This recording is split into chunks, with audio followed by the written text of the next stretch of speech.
I think that the connection between researchers, producers, industry and farmers is not just the future of agriculture, it's the present, it's already happening, it's already necessary for all the players. And GFAR is the perfect link between all these players, and the role that we have is trying to connect all these players and actors in a very logical way, so things can happen easily.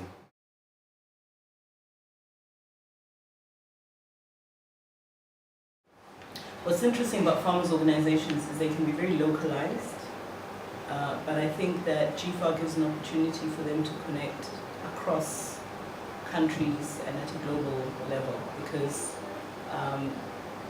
they have to then evolve into having some global presence, and then that presence allows them to connect across, and I think GFAR creates that platform.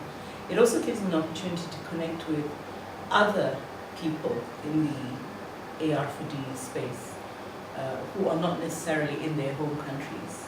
So again, they get an opportunity to connect with other NGOs, global NGOs that are doing things, other regional organizations, research organizations, and it's all about people. It's almost like an unstructured but dynamic way in which they can connect. It's also very important to understand the language that is possible to be translated between researchers and farmers. Farmers sometimes need information and need solutions to problem, and researchers has this. A regular researcher, they have this kind of solution. So GFAR can find a common language to put problems and solutions together. And to almost bring real life stuff, current stuff to the table, because when you were telling us about your recent drought impact and this manifestation on the olives, and how until researchers go out and research it, they won't actually know that it's happening. But if a farmer has experienced it, they can bring that already onto the table, and someone might have an answer or a solution for it.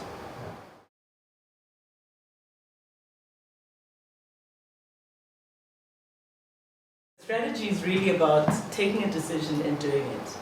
And strategy always changes depending upon the context. So I guess my experience in the public and the private sector has taught me that, and I hope that I'll be able to help GFAR do this, get to a point where you decide to do something. You can always change what you've decided, but you've got to decide and get into action. And the real problem with development is that sometimes people spend too much time discussing the problem rather than taking a bold step and doing something about the problem.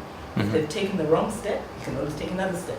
So for me, I hope one will be able to bring that a little bit into the culture of GFAR, because it does tend to be a tension, and when people don't act, they're not seen as serious in terms, or they actually lose relevance. So hopefully, by being more decisive in actions, we'll be able to increase and affirm the relevance of GFAR for the world.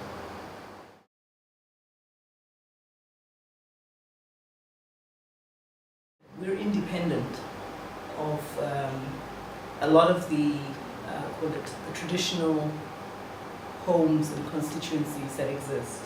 So even though Raffaele is a farmer, he's an independent entrepreneur, and he does a whole lot of other things.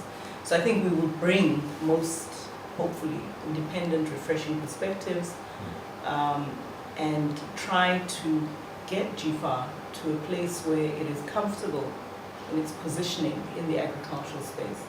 What's unique about GFAR, unlike a lot of the other coordinating structures, is probably the degree of authority, that there's a greater agility within GFAR to get things done and to talk about things.